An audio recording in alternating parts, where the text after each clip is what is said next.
There it is. Hello and welcome to ABW Radio. As you can tell, I'm not a fucking pirate. Winner straight away. Okay, oh, by the way, there is an 18 rating on this. There will be swearing. We make no apologies. There we go. Yeah, Chris can't be here tonight. His internet's gone down. He hasn't paid enough rum and doubloons for it. Or some bollocks. I have no idea what. With me tonight, I'm Jason. Hello. With me tonight, Danny, the GFP. Nice. Daniel, say hello to everyone. Hello, everybody. I shouldn't be here, but the pirate usually sets this up, and these three have got no idea just yet. So I think we're going to teach Karl how to do it. And then, so I'm only here to make sure you fucks don't put rude words in the chat window. That's nice. Excellent. I wasn't listening to a word of that. Okay, Good, so you didn't miss anything. Daniel San is here. Right, next we have that London guy. It's Karl. Hello, Karl. Hello. How are you? I'm good, mate. I'm good. How are you, more to the point? I'm good. Arsenal win. I'm tired as hell, but I'm here for the Arsenal. So, Sweet. It's the first time we've podded together, so I'm looking forward to this, mate. It's nice to finally meet you. Happy days. Indeed. Happy days, right. And last but not least, it's the wonder from down under. Dom, how the devil are you? I'm well. It's about midday here. The sun's out, which is lovely. It's been a bit rainy lately, but that's Vancouver for you. Happy days. So let's kick straight off with it. Arsenal 2, Basel 0. Dom, what do you think of it? Well, I've been about as stiff as week-old roadkill for the last 90 minutes, to be honest. I don't know about you guys, but I still am. It was just an amazingly fluid performance. I think the thing that stood out for me was the work rate. I said a couple of weeks ago how I was a bit concerned that we didn't really seem to have a style that we were sticking with and didn't really know what it was that we were trying to do, but that's become a little more clear over the last couple of games. And I think that the pressing and the harassing of trying to get the ball back as soon as we lose it really sort of is putting teams under a little bit of pressure with that forward line that's so fluid at the moment. But it was just really nice to watch. Yeah, we didn't quite take all the chances that we had, but that's going to happen. That could have easily been a game where we'd score 4 or 5, but I'm sure Sanchez is probably not a happy chappy in the change rooms afterwards, although he played very well and got a couple of assists. But all in all, I was pretty impressed with that one. What do you think, Karl? I think we played well. We came out the blocks really, really strong, which, seasons gone by, Arsenal haven't really done that. We've sort of kind of grown into games, but lately we've been starting really well. The 2 goals by Theo Walcott, brilliant. It's brilliant to see Theo on the score sheet. It's brilliant to see him playing 10 times better than he played last season. I believe that last season he would never score those 2 goals. But, how he's playing this season, absolutely brilliant.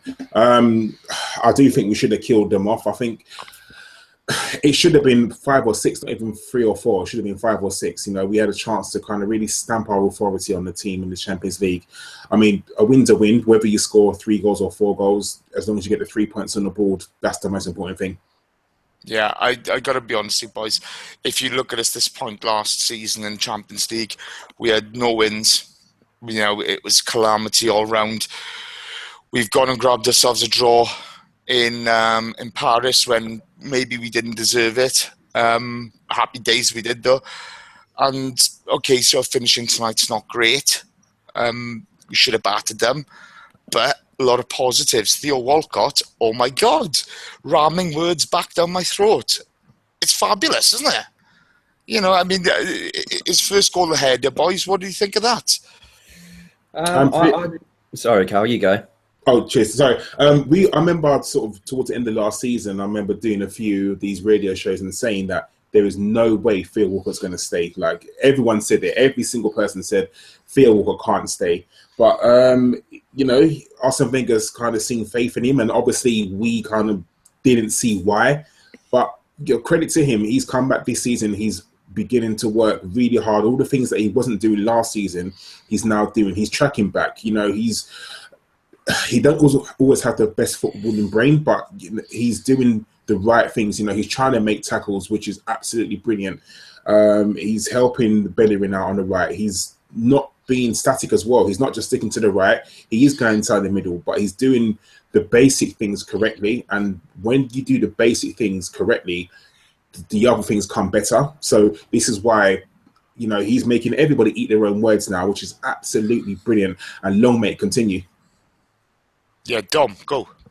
Yeah, I've got to agree with Karl there. I think that the biggest difference is if you look at Theo over his career, 350 games for Arsenal now. If you look at his goals and assist statistics and just as a standalone, it's actually quite impressive. But, you know, what the stats don't show is that he can quite often go missing for large parts of games and then maybe he pops up with an assist or a goal, but then does very little and leaves his side of the pitch on that flank kind of quite exposed. But as Karl sort of alluded to, the big change, I think, has been just how hard he's working. And I think he even said in an interview recently, there was a comment about how he said that, you know, things had finally clicked and you know, he said maybe it should have happened earlier in his career, but, you know, hey, look, for Arsenal's sake, it's good that it's happened now rather than not at all. And the difference, I think, I mean, we've all been fooled a little bit before with Theo in contract years where he's put together 6 or 7 games of good form and he'll score and assist a little. But the difference for me at the moment with what he's doing is that work rate and is the tackles. And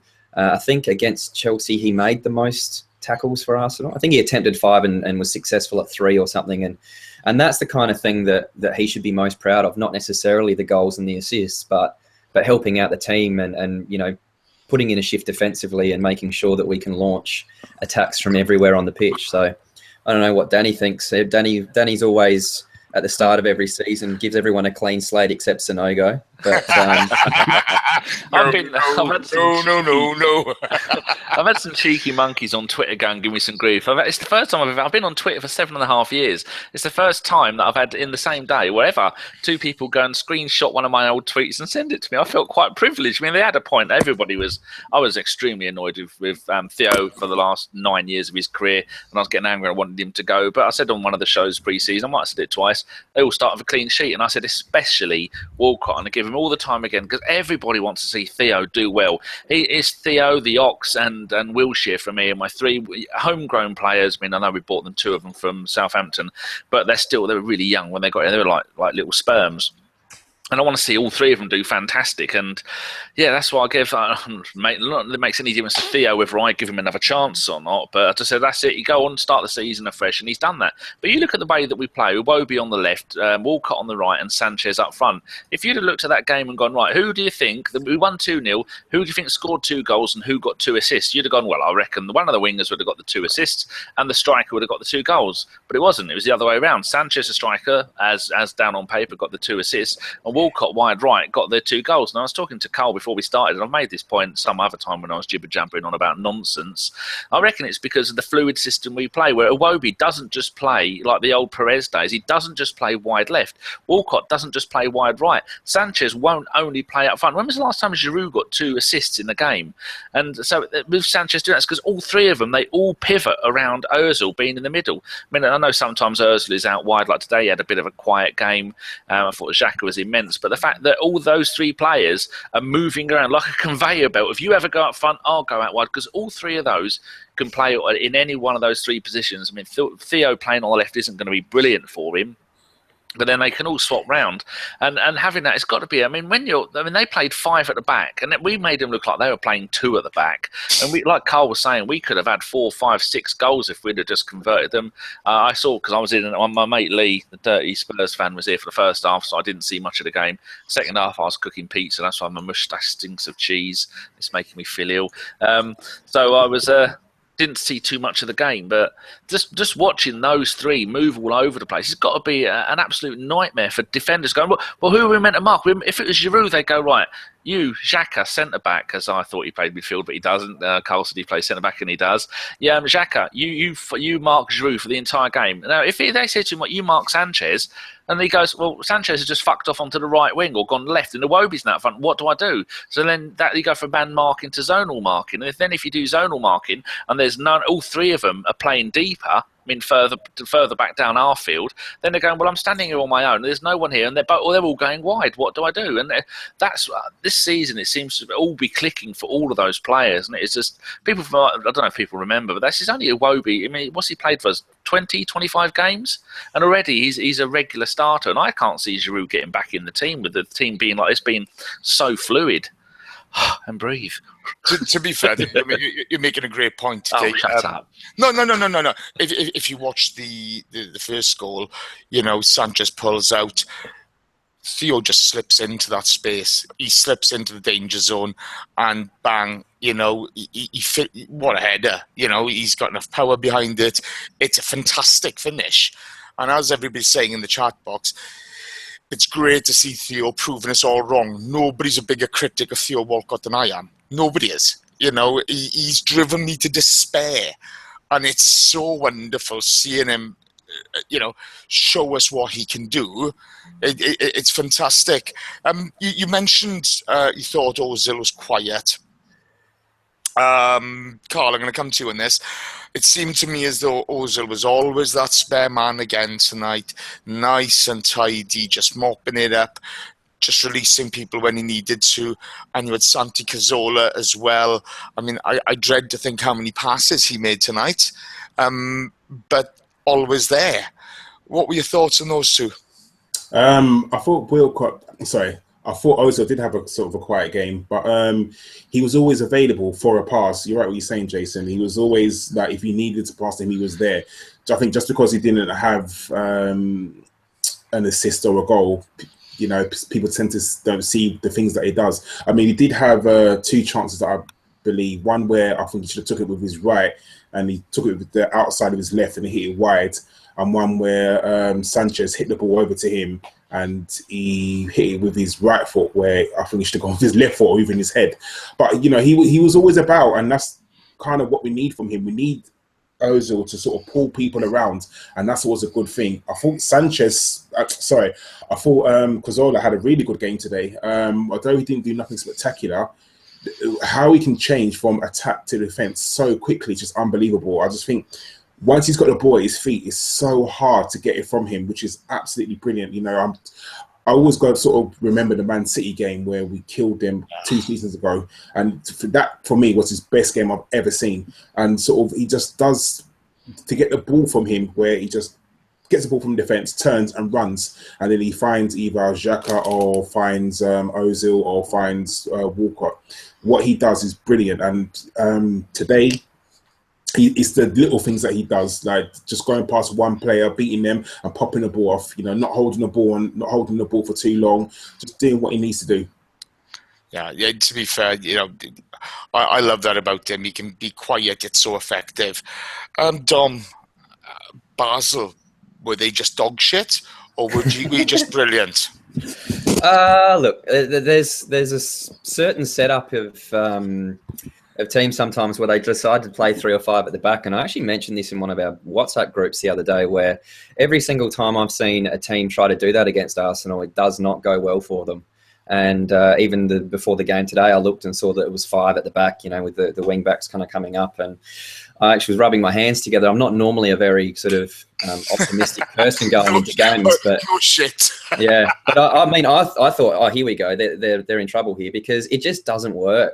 I don't know why or what it is about how we play, but the 3 or 5 at the back, when I see teams do it against us, it's always good news for us. So, look, we made Chelsea look pedestrian. We've made Basel look pedestrian. I mean, I think it's going to take a little bit more of a larger sample size over a longer period to see if this is just, we come up against a couple of teams that were a bit off on the day, or are we that good at home, or, can we do this sort of thing on the road as well, which we're going to sort of be tested with a little bit. I mean, we've got a lot of home games coming up, but it's going to be interesting with, rotation of the team as well. If someone has to have a little bit of a rest, are we able to kind of continue this style of play with a different sort of personnel on the pitch?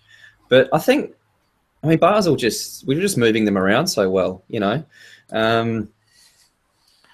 I I'm not really sure what they could have done, to be honest. The way that we were passing and moving, and like Danny said at the start, that forward line where we've seen it happen a couple of times with Theo's getting in such dangerous positions, because I know that Theo gets a little bit of a tag of being not an intelligent footballer, but Arsene has said many times that he makes very, very intelligent runs.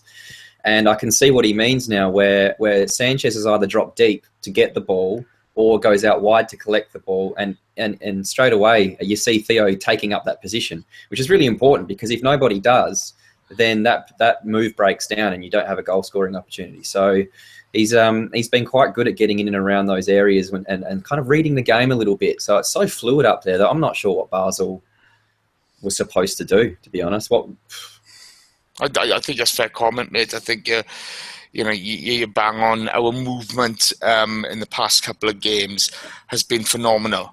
Some of the runs off the ball, it's just creating so much space for the guys to work within. It's been quite fantastic.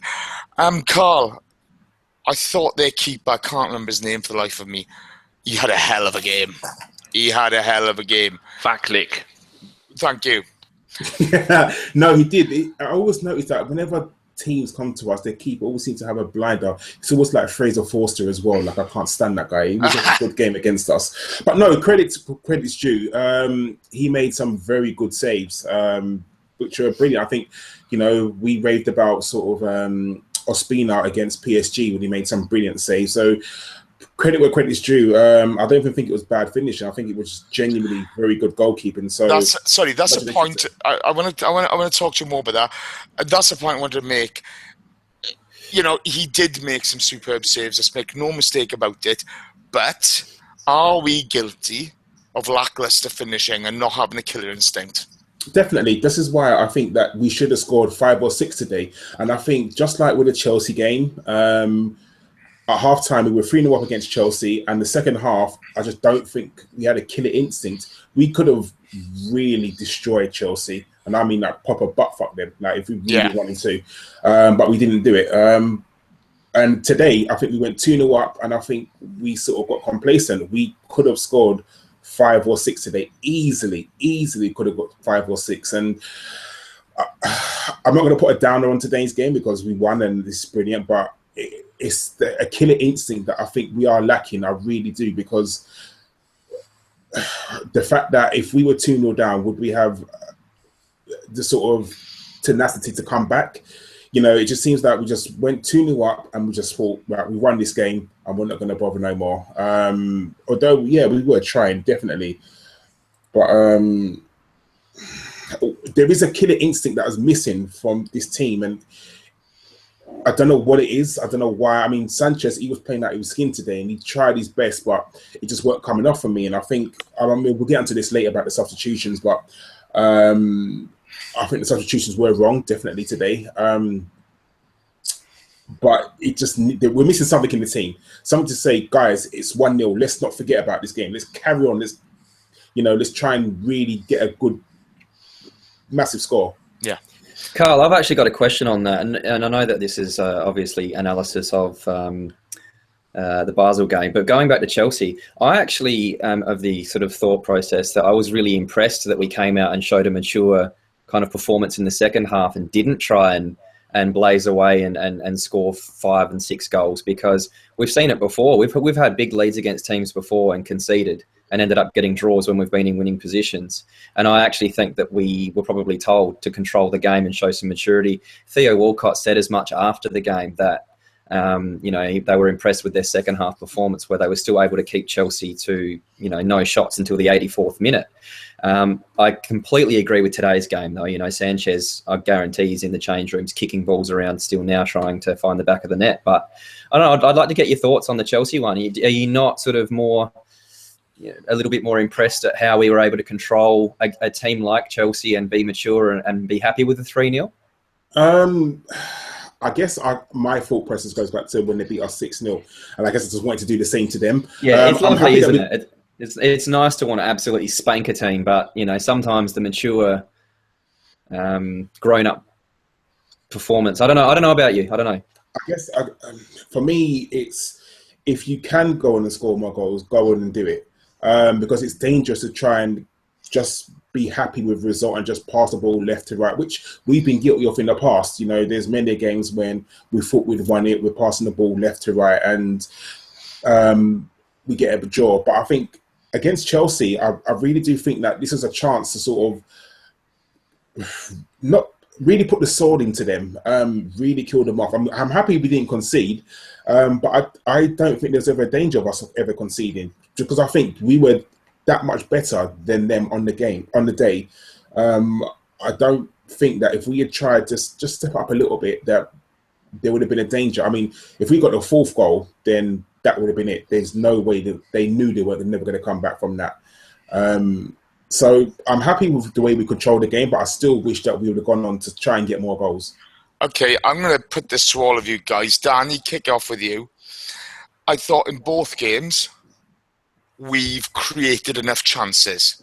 Okay, you know, I do agree with Dom. We did show maturity against them, against Chelsea, but we still created enough chances to really cut their bollocks off, put them on a stick, and show them outside the Emirates. Okay, and that's what I want to do to those twats. Okay, I fucking despise them. I know, but again, we're creating the chances. Why aren't we as clinical as we should be, Dan?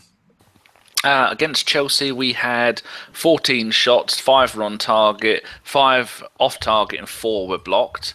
So that's like 66% of those were on target, I suppose. Yeah, because not really blocked. Does blocked mean it's on target? Do you think? I think it is. Yeah. I think it is.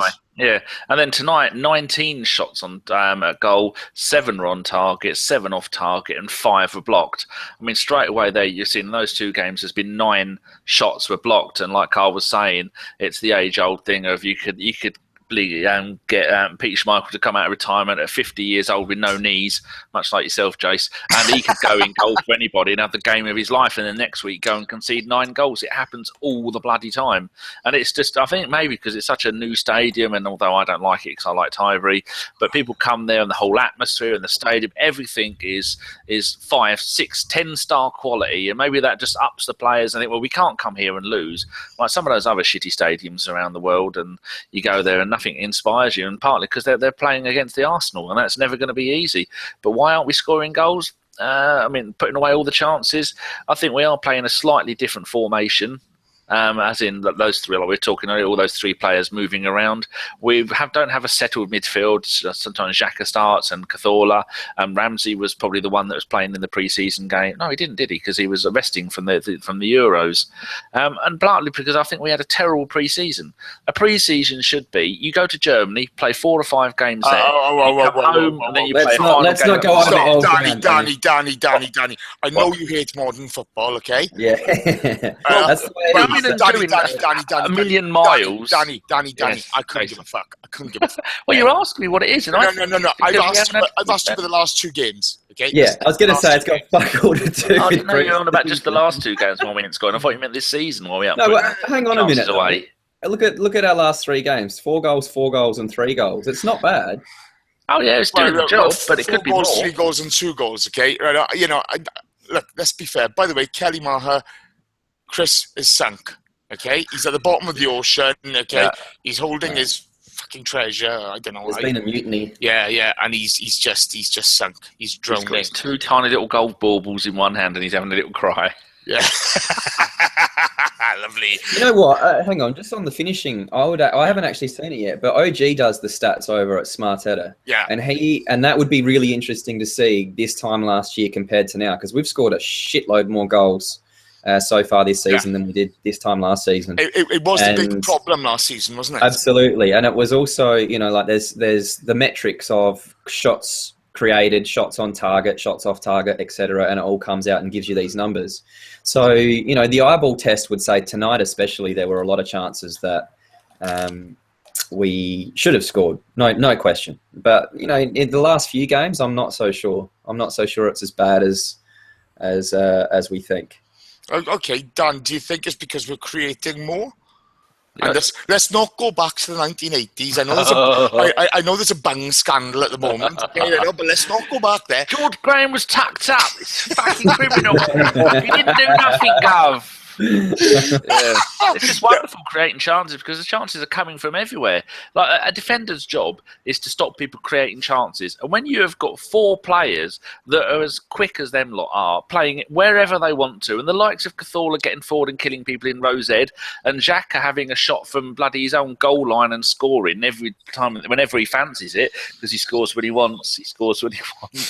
And so as a defender, you're going to be thinking, well, what the fuck am I going to do? I mean, we can't mark them all. They played 5 at the back and it didn't work. It's going to be so hard to do it. And then usually after maybe 10, 12 games of a season, teams start to get sussed out. Like this is the second season for Leicester. Leicester are being sussed out. They're not not dominating teams the way they used to. Even though they didn't have all the possession, they were defending brilliantly, and they've been found out. It's like a second season thing, isn't it? Usually, quite often you'll get a striker who'll score 30 goals in a season. Next season, people get wise to him. People haven't got wise to the system that we're playing now. Just a slight variation what everybody else is playing.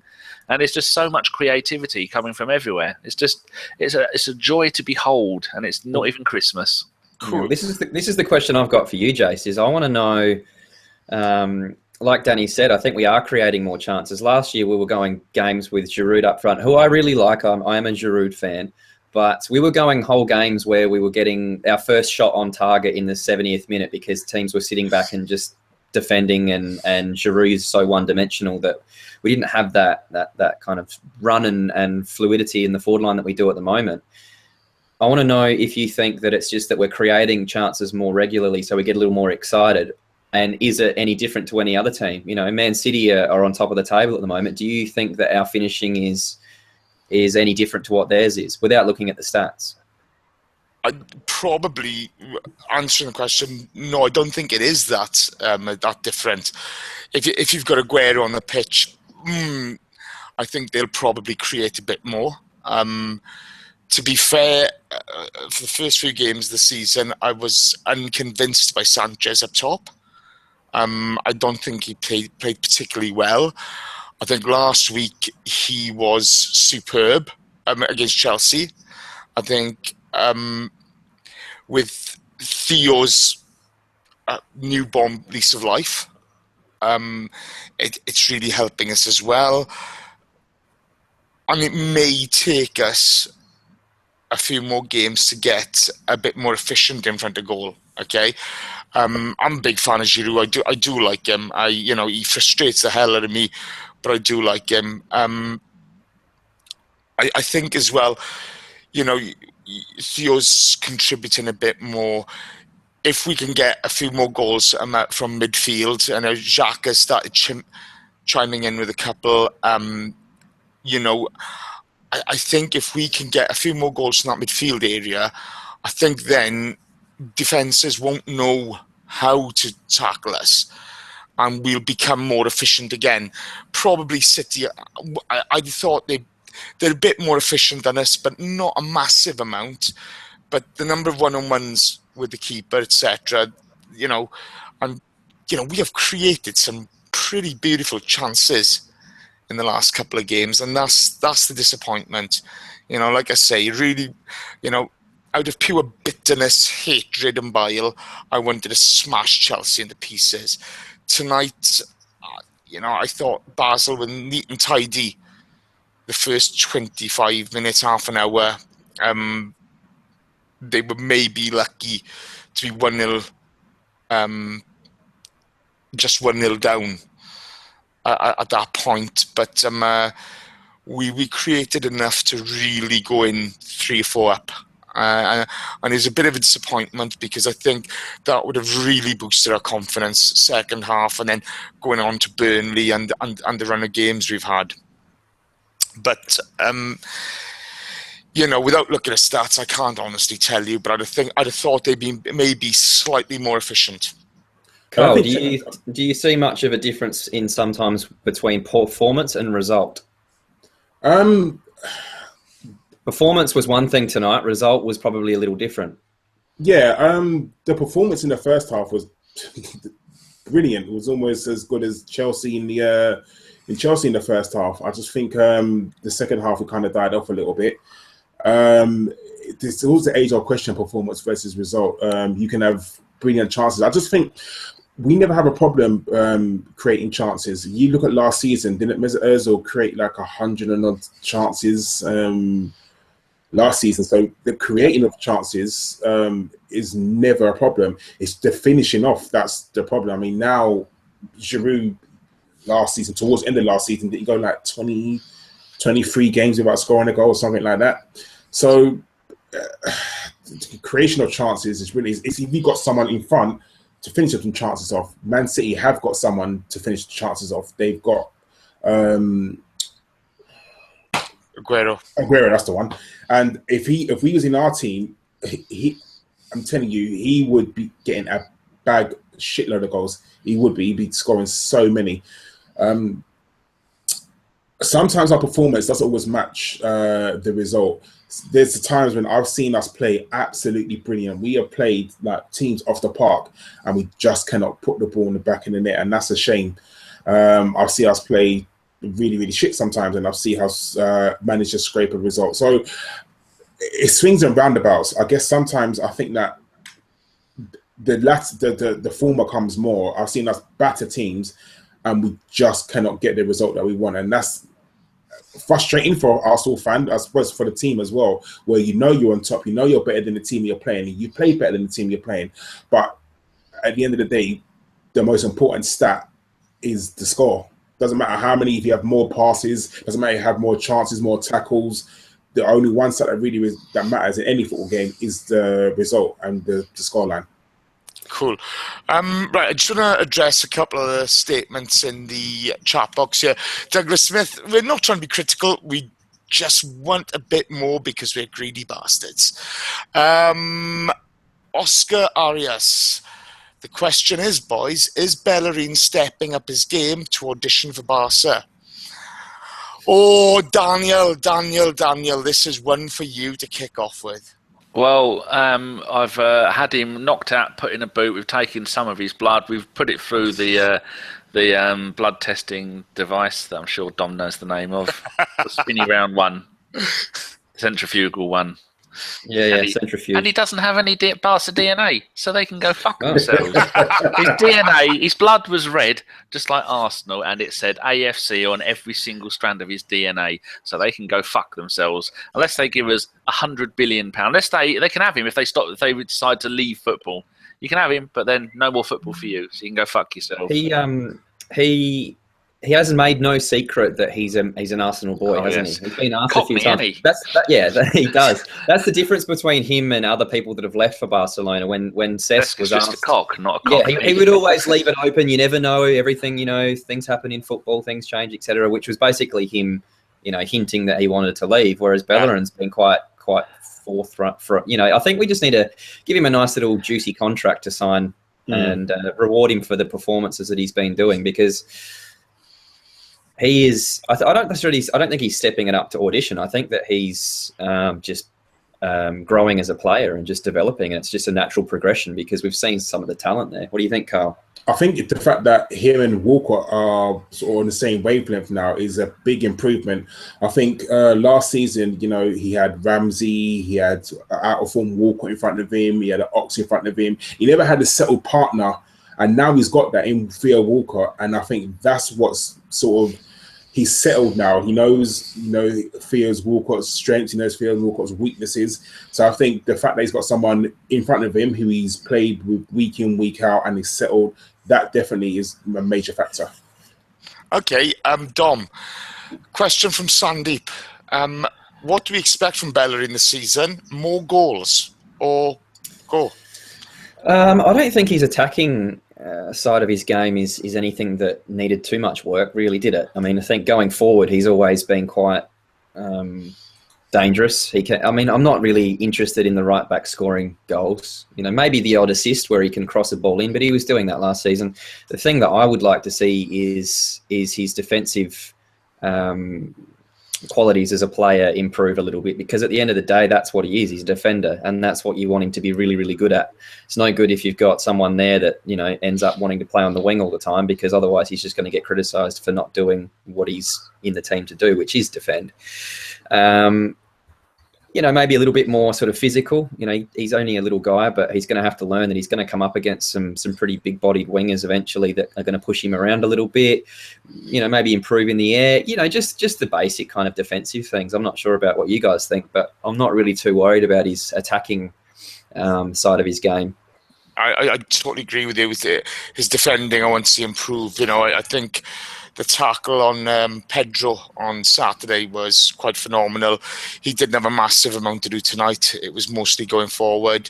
But if he can get the defensive side of his game, you know, up another level again this season, I'd be thrilled with him, really would.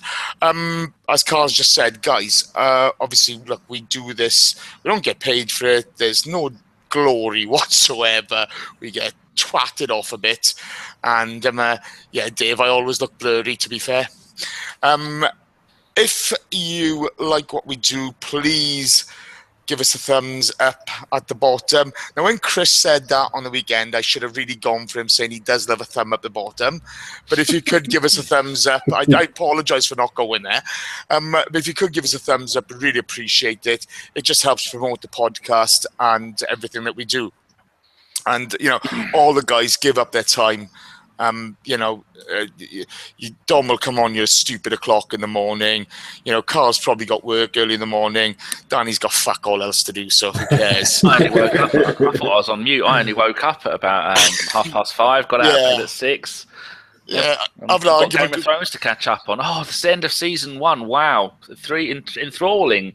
There's 10 thumbs up already. Cheers, guys. Really appreciate it. Thank you very much. I think the way the thumbs up thing works is the two ways that YouTube will promote our stuff is one by paying for it. Well, we're never going to pay for it. No. The other one is by the number of thumbs up you get, and the other one is if people go and tweet the actual link to the YouTube thing on Twitter. We don't ask you to do that because that's a pain in the ass. But like Jace is saying, the thumbs up just make us feel good. I think last time we got 90, and the one before that we got 70. There's always a little bit of cheeky Jenkinson style piss take. I don't say banter because I'm not 14, but there's always a thumbs down. I expect to see a few thumbs down, up and down now. Right, we have a legend in the chat box, our very own Goonaholic, Dave. I do love you, and that's why I'm blurry. Yeah, okay, so back to tonight. Obviously, begin the season when before Xhaka Mustafi had come in,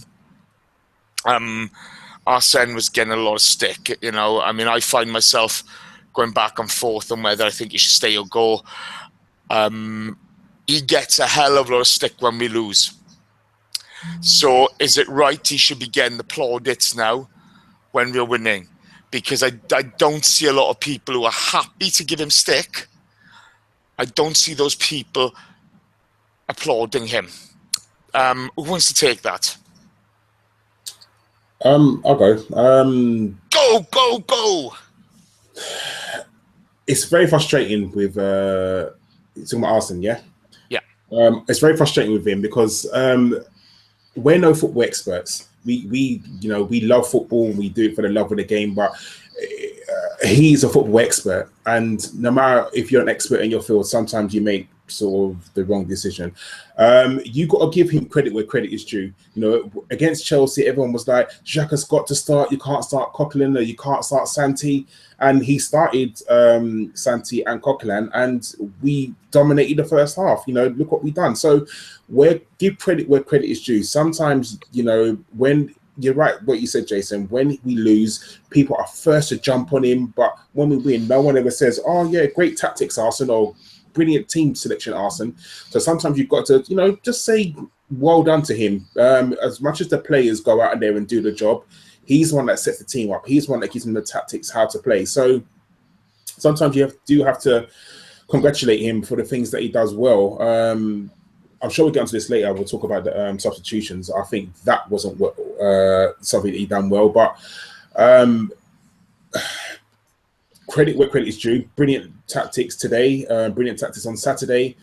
And long may it continue. And I hope that it's inevitable. We're going to lose a game again this season. It's it's going to happen. And I hope people don't jump on him straight away and say, oh, we won 10 games in a row, then say, oh, yeah, we lost against blah, blah team, bloody Arsene Wenger. No, he's we wanted him to buy a striker this season. He wasn't the striker we wanted. He went out and got a striker. We wanted to buy a defender this season. He went out and he got a defender. So sometimes you have to sit back and just say, well done, Arsene. Long may it continue. Great. Dom, last season you've mentioned this a lot. You've mentioned it in the last podcast we did together.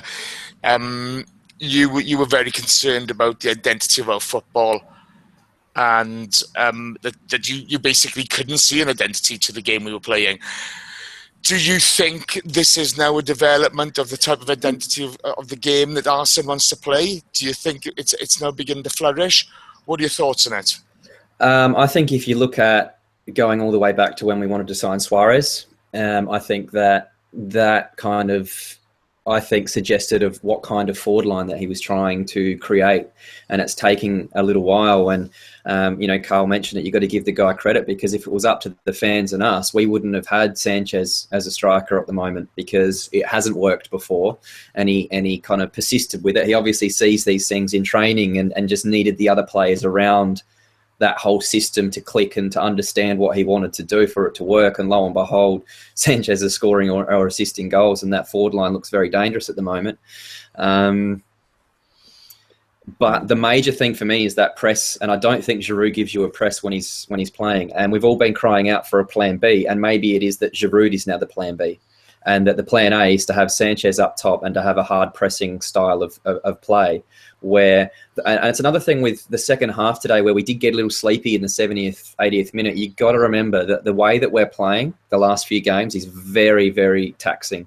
It's very exhausting. And a lot of the players that were out there tonight have also been, the majority of them have played the last few games in the last couple of weeks as well. So this is where the rotation becomes very important. So you don't lose the intensity out there, and you don't potentially lose games, but you also don't end up losing players to injury. So I haven't seen us press that hard for this many games in a row for quite a while. And that is what I think that I'm glad to see, because I think it is part of what we're trying to do now.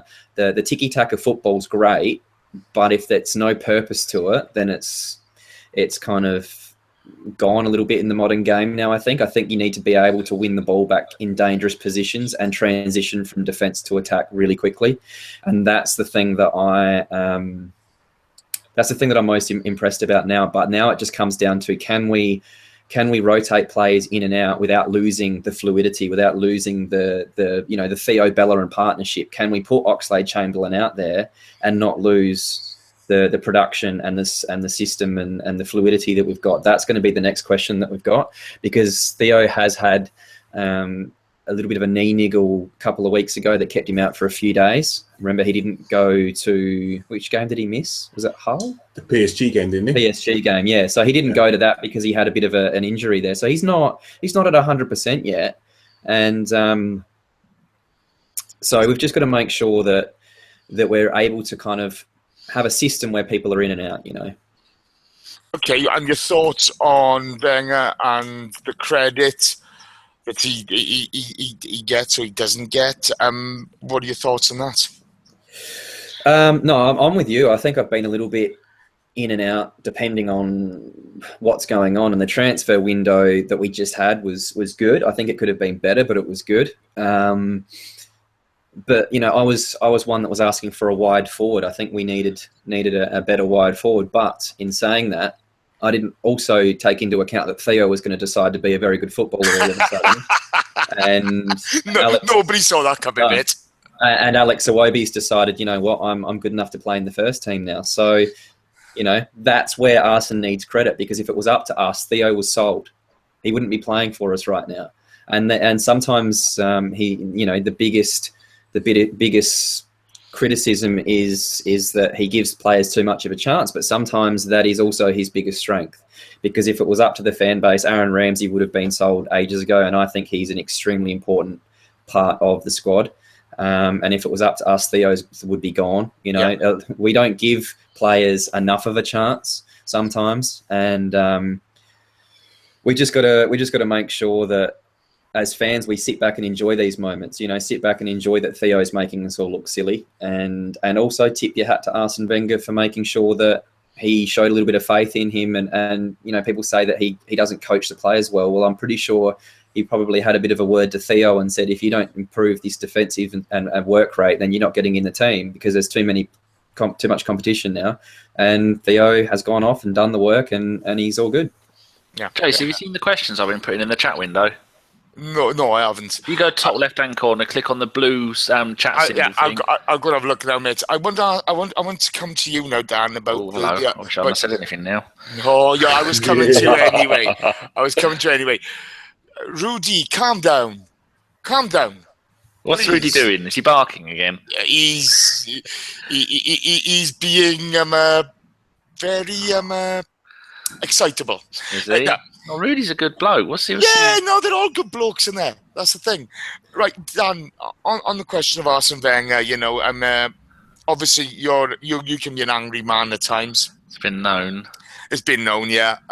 Your thoughts on it. Give me your thoughts, and I'll have a look at the questions. My thoughts on what?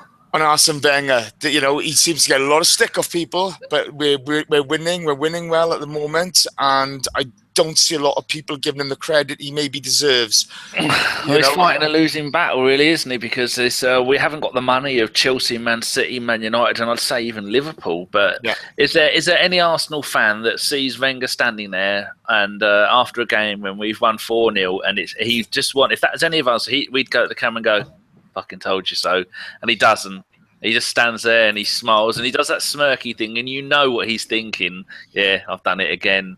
Yeah. And hopefully it could be his season. But I think sometimes he does learn from his mistakes, which is, the bloke's in his late 60s, and I very rarely admit if I've made a mistake. And I'm only I'm 46 next month. Who'd have thought it? 46 and still playing the Xbox most days and watching too much. Well, I won't go into that. Too much Arsenal. Yeah. What? Staying up till 6 o'clock in the morning watching TV, and then going to bed and watching another 2 hours of YouTube shit, car crashes and nonsense. But getting back to Wenger, he's not going to do us wrong, is it? Everything he does is for the better of the club, and sometimes he does make mistakes, and sometimes we do think we know better. But he's the manager of the club. He's the one who's won all the stuff, and he's the one doing everything right. And I do honestly believe that. We are knackered when he goes. The only manager that I really wanted would have been Jurgen Klopp. And everyone, oh no, he's a moron. Look what he's doing at Liverpool. Yeah, look what he was doing with Brendan Rodgers' sloppy seconds. That's what he was doing at Liverpool last season. And look what he's doing at Liverpool now. They're playing entertaining football. They lost their best player in Sterling. He said Worrell Sterling then. Bloody hell, the ex-Watford and Peterborough. The player. Oh, I remember seeing old Boogie Eyes play a few times. Okay, back to modern football. During the war. In the early 90s. Anyway, so he's... we've got to look after him and be nice to him, because who else is going to come in? I mean, the likes of Mourinho, we never want to see anywhere near our club. Sepp is never going to come to us because we can't pay him £500 million a week. We won't have anything to do with the agents that control all the big players. We haven't got enough money to bribe Fat Sam to come and do a job for us. I heard he's down WH Smith's at the moment trying to cash in all these brown envelopes, but apparently they don't want to use them. They can't find an envelope big enough. At the end of the day, it's not our problem, though, is it? I'm sure the club will survive, and he's been fantastic. But there will be managers out there that are capable of taking us forward. But let's just enjoy the good moments. Like you said, you've got to tip your hat to the guy when he's doing well. And if he ends up taking us to a league title and signs a 2-year contract, then I've got to hold my hands up and go, well, fair enough. Like if he wants to do it for another 2 years and he's passionate enough, and he thinks that he's got it in him if potentially he wins the league, then I'm not sure that, logic would suggest any other kind of outcome, really. But that's not really something we need to worry about too much, is it? No, absolutely not. Right. You see the questions yet? Yeah, I've had a look now. I want one more point, then I'm going to questions. So make sure you saw them. Cheers, lovely. Lovely. Lovely jubbly. Yes. Right, Carl, you mentioned it earlier on. You mentioned substitutions. Now... Go on. Tell me about it. I didn't get them today. I genuinely didn't understand them. The first one, or the first two, I should say, which was, I believe, It won't be a Iwobi Walcott came off. Iwobi came off, and Oxlade-Chamberlain and Elneny came on. Yeah. And then the formation for me just went a bit weird because then you had Ozil to go wide, and then he's almost like playing three in the middle with Santi, Elneny, and Xhaka, and obviously Chamberlain left. I don't understand. For me, I would have taken off Cazorla just because he's 31. He's played so many games. He's played two full games in a week. His legs aren't what they used to be. So you would have thought you'd take him off, give him a rest. We've got a striker sitting on the bench waiting to score a goal, and obviously Alexis didn't have the best game. Why not take Alexis off, save him for Barnsley? What am I saying? Barnsley. Burnley. It's all the same up north, pal. It is. So I don't understand that. Sometimes, you look at the substitutions that he makes and you think, you are scratching your head thinking, why? I don't get it. Some of them are inspiring, definitely. I think definitely bringing on Gibbs against Chelsea was brilliant. But today, I didn't get the substitutions in the slightest. I just thought it was weird. Did anyone else think that? The only thing I can think of, Carl, is perhaps he's got one eye on rotation and fitness for some of the players, because he has picked the same squad for the last few matches. I agree with you, though. I was a little bit confused as to why Alexis didn't get a bit more of a rest, because he was tired. You could see that Alexis really was tired. And like I said, that pressing game that we're going to play now, I can completely understand why he got Perez in the transfer window, because he's able to play that high-intensity, high-pressing, kind of harassing type of game. We saw him score, nicking the ball off of the defenders in the game that... Forest, yeah. So, yeah, I agree with you, but I'm just wondering if potentially, Iwobi also was breathing out of his asshole that game too, and he got substituted. So I'm just wondering if there might be a little fitness niggle here or there for some of the players that he's just keeping a little bit of an eye on. But I've got to agree with you. I think that it was a little bit confusing, a little bit. Okay, Santi Cazorla played the whole game. He looked as if he was tiring towards the end. Can we see Elneny starting ahead of him on Saturday? You know what? You've also got Ozil that's played a lot of football too lately. Yeah. You know what? I'm not sure that Santi's going to get too much of a rest until Ramsey comes back fit, to be honest. Okay. That's where I can see the main change happening there. But look, I don't know. Maybe Santi could play a little further forward with Ozil having a rest with Elneny and Xhaka together, or... that's a really tough one. That midfield three, I think, is a really. I think if you ask 10 people their preferred, starting three, that you're going to probably get nearly 10 different answers, because we do have that many combinations. So I'm not sure, Carl. What are your thoughts on that game? I don't know. I personally will probably start Perez up front. I would probably go for Xhaka and Elneny in the middle. Against Burnley, if I'm honest. I'll definitely give Santi a rest. This Giroud thing about him not being fit, I think he is fit. I personally think something's gone on in the club. My personal opinion, but I could be wrong. I'd probably will go for the Ox on the left, and I'd give Alexis a little rest and bring him on if for some reason we're not winning the game. But I do think some of our players do need a rest, and looking at our fixtures, we've got the next 5 of our 6 games are at home. So you're thinking they're all winnable games as well. So hopefully we can kind of heavily rotate a couple people to keep it fresh a little bit. And sorry, Dave's just corrected me. It's Sunday 4:30. Thank you, Dave. As always, you are very wise. So it's one more away game, Burnley. Then it's 5 home games. Dan, Liverpool, as we know, first game of the season, came to our house and dropped a turd on the carpet. But then they went to Burnley and got beaten. Can we afford to take Burnley lightly? Well, I'm just looking at the fixtures. The main thing we have to worry about is the international fixtures. Now, most of our team won't be going away with England. I don't think anybody's going away with England. And we play our game on the 2nd of October against Burnley. And our next game isn't until the 15th of October against Swansea. So that's a 13-day gap. But I'm just looking at Chile's fixtures. They have a game on Thursday, the 6th of October, and again on Wednesday, the 10th of October. So that's 2 games that Sanchez is probably going to have to play and then rush back in time for us. So I think whatever we do, probably best not to play Sanchez. Give him a rest because he's going to go for 2 international away games. Start with, I think Giroud might get a go now because he served his suspension. I think he's been taught a lesson that you don't come on as a sub, act like a child and get 2 yellow cards when we're winning. No, when we're drawing. We're drawing, right? It's 1-1 with PSG. So he's going to have to. I think he may have learned his lesson because he's done this before, hasn't he? Angry Giroud is usually a good Giroud when he's kneeling on the floor, punching the floor because he's angry. And I think, he's a grown man. He's best part of 30, and he's still that. Sometimes he plays like he's a 17-year-old that doesn't know any better. But we're going to have to rest Sancho. Well, whether he does or not, I don't know. But I would personally rest him. I don't think we'll see Giroud till after the international break. Yeah, I think Arsene said that he probably won't even be fit to go away with France. So, so maybe we'll see Perez get a shot. I don't know. But Burnley, they're no mugs at home, are they? I'm just going to have a look at but to be fair, I mean, after the Burnley game, there's basically 6 days off for the Swansea game, so there may be a chance for the guys to get a bit of a rest. Stefan Selby says Theo will be England. Yep, Sam won't. I'm just looking at Burnley's last few home games. They beat Watford 2-0, 1-1 with Hull, who were form at the time. Like you said, beat Liverpool 2-0, and then lost 1-0 at home to Leicester. And and then the last one before that was about a year and a half before when they were back in the Premier League. So yeah, they're a half decent team at home.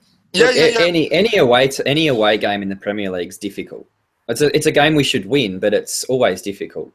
You know, there is not really an easy away game anymore, unless. But we can't afford to take them lightly in the slightest. No, absolutely not, and that's where we'll get ourselves into trouble if we do go there. And this is where I think the concern is for the Arsenal fan base is that we've seen this before. We've seen some games in a row where we've done really, really well, and then we will drop a point or two away to a team like Burnley because we go out there expecting to win, and then we hear after the game the players say, "Oh, maybe we took them too lightly and we took them for granted," and then we all get angry again. So let's just hope that doesn't happen. You know, let's just hope that the players are a little more mature now. And Arsene's mentioned before that he feels that the players are all men. And let's hope there's enough leaders in people like Xhaka and Mustafi and Koscielny and Petr, and there's a lot out there now that hopefully can make sure that the players are ready to go, regardless of who the game's against, and see the importance of putting in another really good performance and continuing this really good trend. But also the competition, for places. If you're not willing to put in the performance that's required, then you're probably not going to start the next week. And if you can't start, then it's very difficult to get back in. So that's going to be hopefully to the manager's benefit, is that he can A, rotate players so he can get less injuries, and B, he's also got players vying for spots. So the ones that are out there are going to be making sure that they put in good performances. Absolutely. Right, Dan, can you go and answer? There's a guy on the Twitter feed. He can't get the thing to work. Can you go and answer him, please, for a second? Talking of ready to go, our defence tonight, they didn't have a massive amount to do, but when they did, when there was a bit of danger, mostly they took care of it quite nicely. Karl, what did you think of that? I'm really starting to like this Mustafi Koscielny partnership. They complement each other, which I think is really, really good. You're starting to see one go forward, one stay back, and vice versa. And I think the communication between them is really, really good. On Saturday, they controlled that donut of guy Costa. I want to call him another word, but keep it reining in. And today, I don't think they were tested at all today, but the things that they were tested on, they controlled. Bellerin was his normal brilliant self. Monreal was brilliant today as well. So the defense is holding up. I think there was 2 shots on target for them that I can remember. A long range one that Ospina tipped over, and one close range that he saved. But apart from that, we weren't really tested at all. But like I said, the the things that we did have to deal with, we dealt with brilliantly. Yeah, Dom, anything to add to that? No, I was really impressed with Mustafi as well. I thought that he was very, very good at getting back and cutting out balls and, you know, sliding around and intercepting and doing the clearances and not trying to do too. He very nearly got caught out towards the end of the game where he had the ball stuck under his feet and he took a little bit too long. Nearly had a Gary Cahill moment, but that worked out okay for him. But other than that, I thought he was very solid, and I think that I've always said that to me, the centre backs are all about the partnerships. You can have one of the best individual centre backs in the world, but if you don't have a good partner next to him, then you're going to concede goals. So that partnership is what's important, and I think that it works a lot better than Gabriel and Koscielny, that's for sure. So let's hope that these two can stay fit for a long time and keep putting in good performances and keep keeping clean sheets. Cool. Okay, guys, look, fantastic. We got 129 people watching right now. If you could give us a like, please, that would be much appreciated. Thank you very much. Let's go to some questions from throughout the night. Danny, you there? Yeah, that bloke's now able to watch. He says thanks. Superb, well done. Lovely. You are a technical genius. He did it himself, but I'll take the credit. Oh, happy days. I'm ordering cat food. I've just ordered 6 big 10-kilogram bags of James Well Beloved, and it's cost me 190 quid. Other cat no, if they want to sponsor us, they are the only cat food available. Okay. Yeah, but with everyone's sponsorship, you say no, so never mind. Okay, yeah, that's because it's usually betting sites, and we don't want anything to do with betting, because I find betting adverts and shit all annoying. Well, don't name your cat after them then. Right. Oh, yeah. You'll get that in a second. Okay, Stefan Selby's asked, if you had to rest Iwobi, who would you choose to replace him? Danny. There's only 3 players that can play on there. It's I think at the moment it's first choice Iwobi, and then if Iwobi can't, then it's Sanchez, and if Sanchez can't, it's the Ox. There's no one, because we tried Santi there for 5 minutes earlier in the season. Yeah, Jesus, he nearly needed a lay down after that. Oh, I've just seen the Dembele's goal. He brings it down in the box, turns around, and overhead kicks it in the net. Oh, Dan. Sorry. I couldn't give a fuck. I know. Okay. What about Lucas? What about him? Would I play him widely? Yeah, I had a look at his stats on Transfer Market, and they were saying that although most of last season he only played as a striker and occasionally as in the Ozil hole, most of his career he has been able to play out wide. And I did give the stats once when we were doing one of the pre-season shows once after we signed him, and I get that he has played left, he has played right, and he plays anywhere in the front four. So maybe, because it doesn't look like he's going to get much chance to be playing as a striker. But I think that's what he made very clear to him. You'll come into the club to play as an attacker when in whatever place we need you in. You're not a £70 million star striker who's going to play every game like Sanchez and Ozil do. Okay, fair enough. Right, Carl. Ron Paul Swede asks, when does Lucas play his next match? When do you think? I think he'll start against Burnley. I do. He'll get his chance. I think because of the international break, I think we will rest Sanchez. I would like him to start against Burnley because I think he had a good game against Nottingham Forest.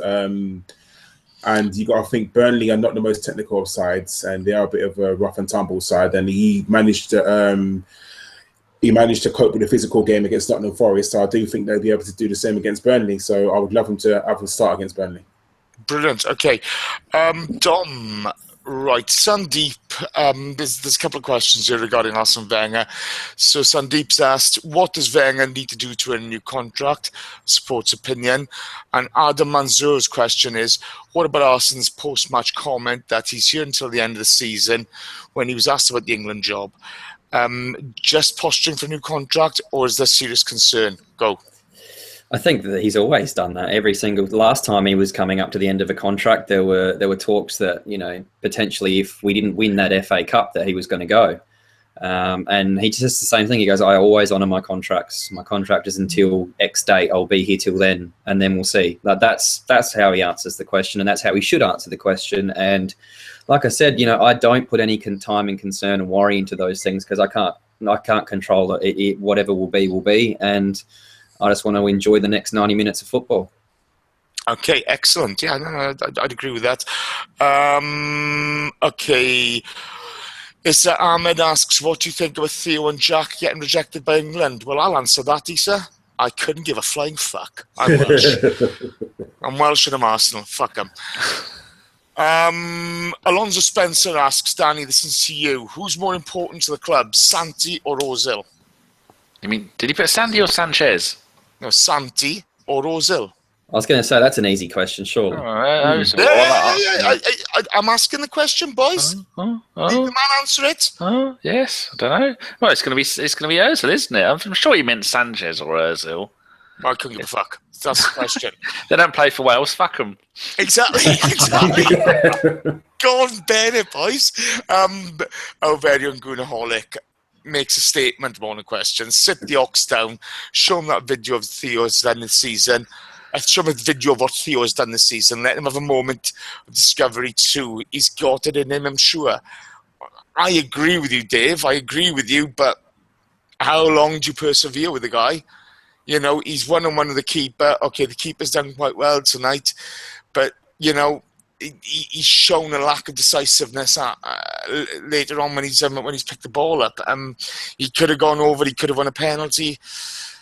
I think he's a kid who puts the effort in. He works hard. He's got a cracking attitude, but he's just got to find a way of playing for himself and being able to use his eyes and get a bit of vision in his game. You know, it's a bit of a shame, but we all hope he can do it.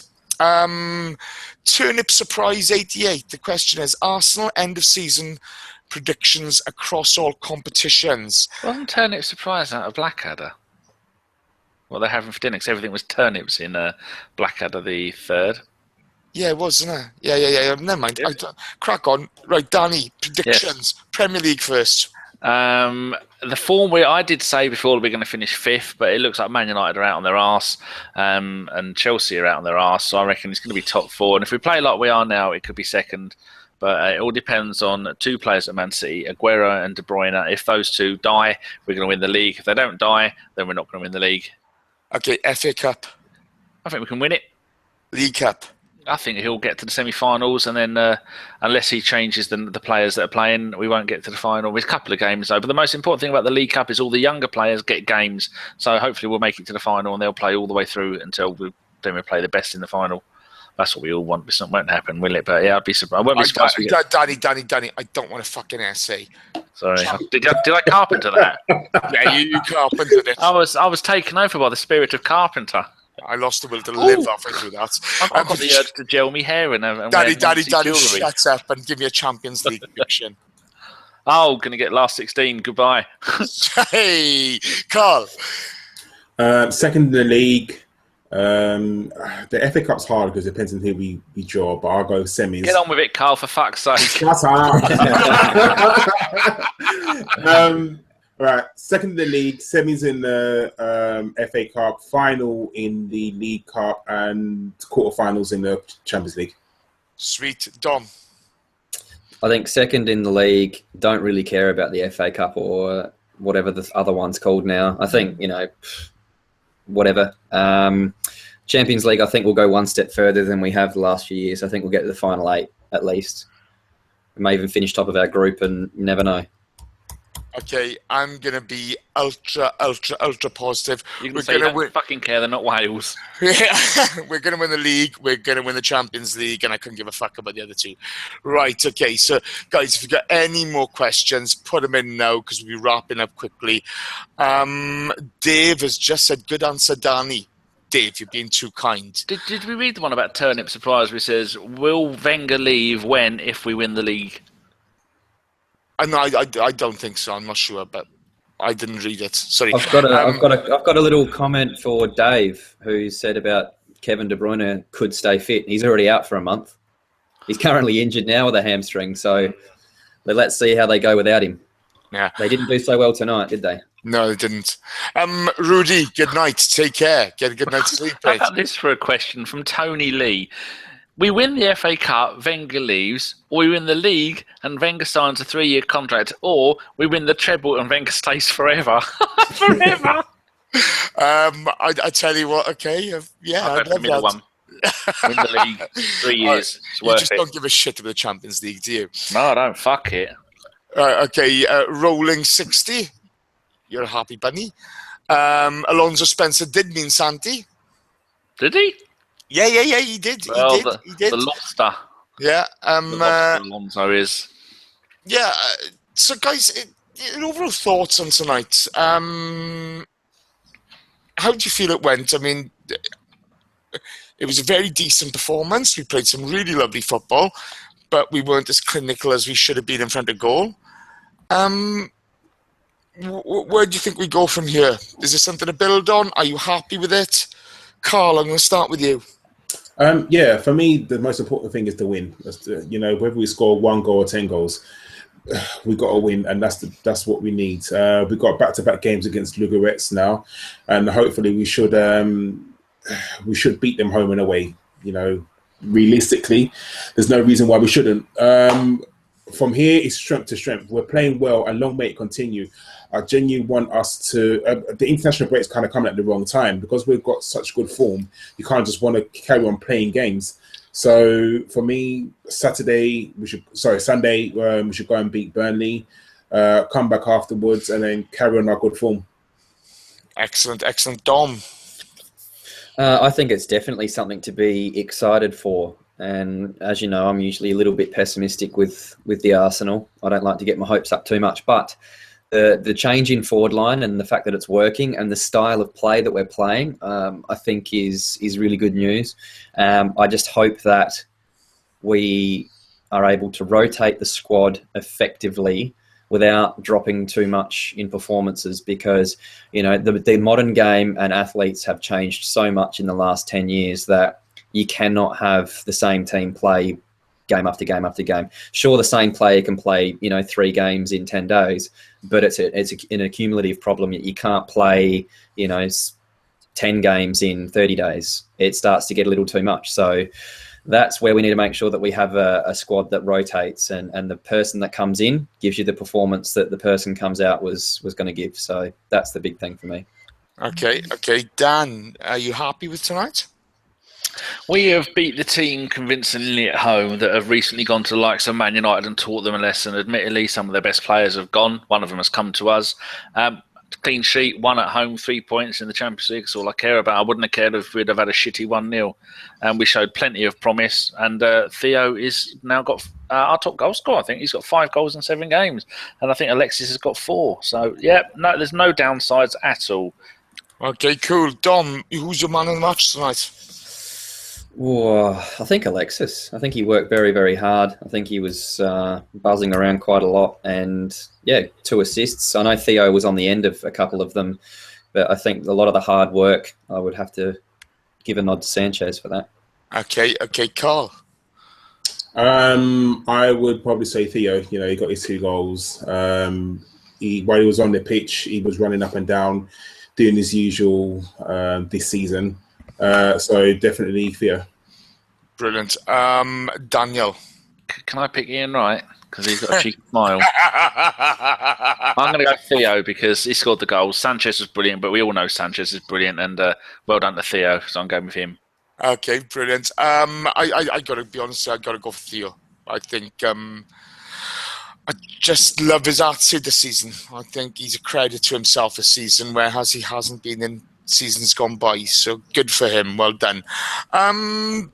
Looking forward to Burnley, boys. How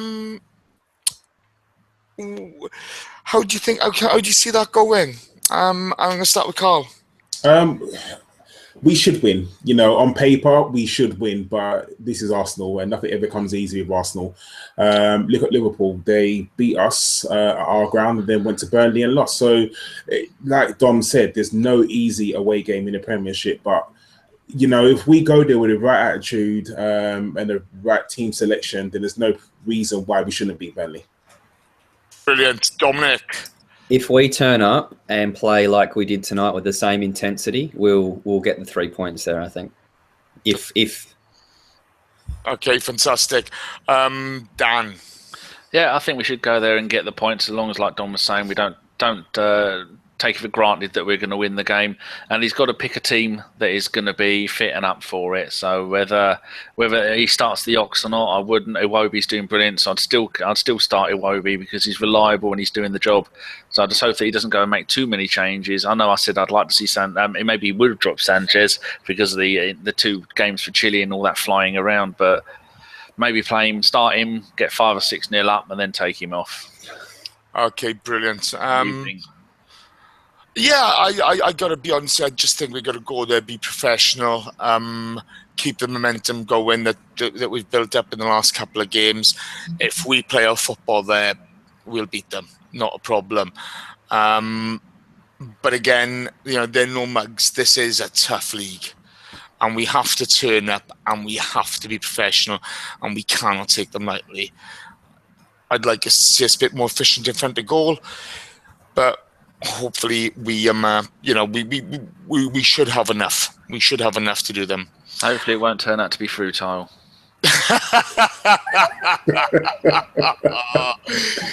Do not pollute this podcast, okay? I'm fucking telling you now. Sorry. Do not pollute this podcast. I've angered the Welsh Justice. I'm very sorry. You're doing my fucking tits in, bro. Right, Dave Faber, I love you. You are a magic man. Guys, we're going to wrap this up now. Just want to say a big thank you to everyone for listening. Obviously, we're just a bunch of idiots talking bollocks to ourselves without you guys. So thank you ever so much. Yes. We will be back this week with an all-star lineup on the podcast. You will have the magic Andrew Fife. You will have the magnificent Goonaholic. You will also have the grumpiest bastard ever in Steve Lord Hillwood. Danny and Gimli will be back. Yeah. I just want to plug one thing tonight, if I can, and that's friend of the show, Dave Seeger, and he's on Twitter. He's at GoonerDave66, a very, very famous blogger. You'll all know him, author of the Geordie Armstrong book. Now, he's got a new book coming out, supporting Arsenal as a funny old game, where he's written this book and he's basically interviewed the likes of Alan Davis, Dar O'Brien, Matt Lucas, etc., and they're giving their views on how they support the Arsenal, etc. £2 from every sale of this book goes to Comic Relief. On the 22nd of October, pre the Borough game, they will be having the book launch at the Tollington. Please support it. Money's going to a good cause, and Dave, Dave writes passionately about the Arsenal.